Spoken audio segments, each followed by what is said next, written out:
आत्मीय भाइयों एवं बहनों, अध्याय 8 विषय स्वाध्याय। मन की शुद्धि की रामबाण दवा। स्वाध्याय।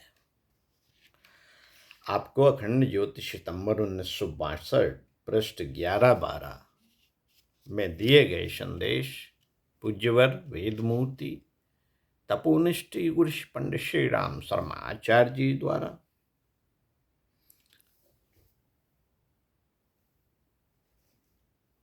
लिखे संदेशों को आपको पढ़कर सुनाता हूं। युग पुस्तक युग ऋषि के संदेश पृष्ठ 311 से।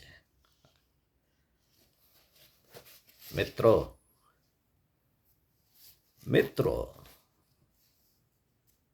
आत्मीय भाइयों एवं बहनों, समस्त प्रज्ञापुत्रों,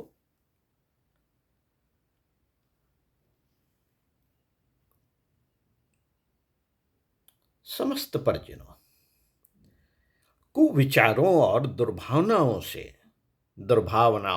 मन गंदा, मलिन और पतित होता है और अपनी सभी विशेषताओं और श्रेष्ठताओं को खो देता है।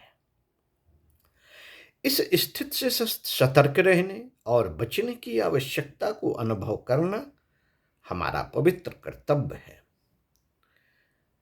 मन को सही दिशा देते रहने के लिए स्वाध्याय की वैसी ही आवश्यकता है जैसे शरीर को भोजन देने की।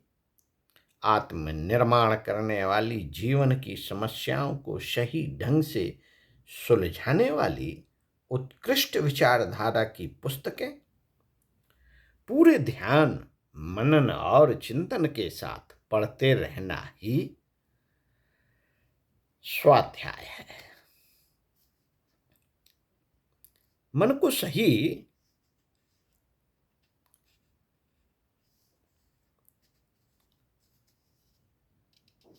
यदि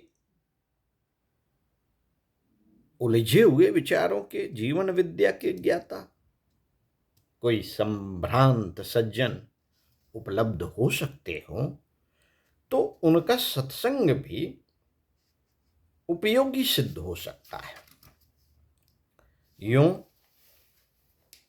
धर्म और अध्यात्म के नाम पर आलस्य, कर्तव्य, त्याग, निराशा, भाग्यवाद, परावलंबन आदि भ्रांतियों को बढ़ाने वाले प्रवचनकर्ता गली कूचों में मक्खी मच्छरों की तरह सत्संग की दुकान लगाए बैठे हैं। उनमें जाने की अपेक्षा न जाना ही अधिक उत्तम है। इसी प्रकार स्वाध्याय के नाम पर जीवन निर्माण की ज्वलंत समस्याओं को सुलझाने में कोई सहायता न देने वाली किन्हीं देवी देवताओं के गुणानुवाद गाने वाली पुस्तकों का पाठ करते रहने से कोई वास्तविक प्रयोजन सिद्ध ना हो।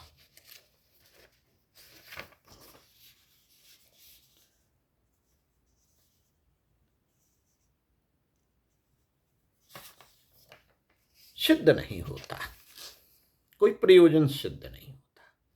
साथियों, को विचारों और दुर्भावनाओं के समाधान के लिए स्वाध्याय, सत्संग, मनन और चिंतन ये 4 ही उपाय हैं। स्वाध्याय, सत्संग, मनन और चिंतन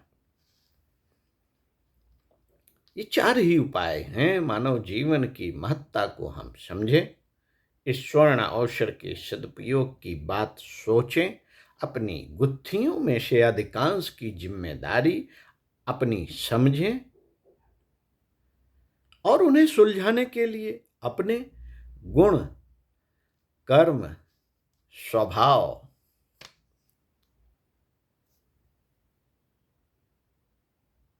में आवश्यक हेरफेर करें। आवश्यक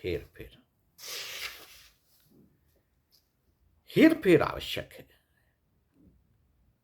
आवश्यक हेरफेर करने के लिए सदा कटिबद्ध रहें।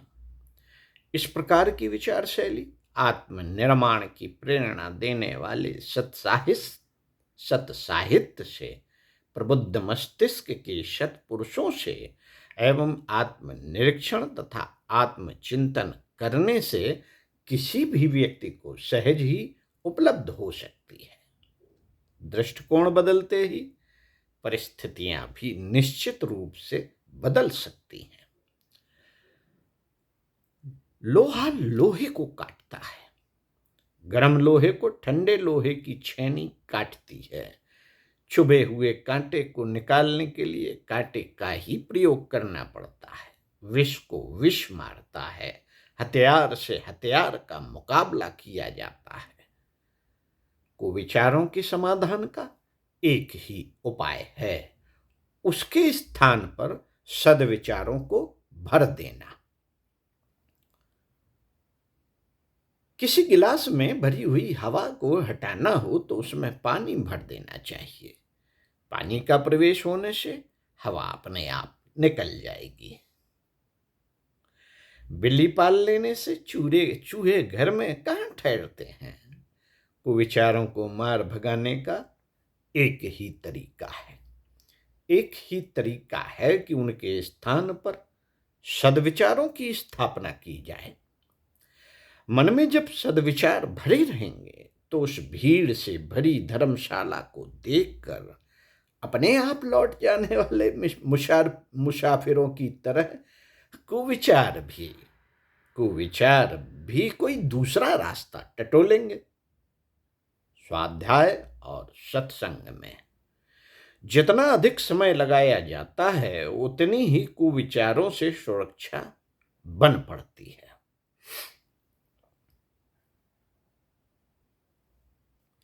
जीवन को सब प्रकार दुख दारिद्र्य से भर देने वाले कुकर्मों को अपनाने से ही मनुष्य का पतन होता है। और यह कुकर्म कुविचारों के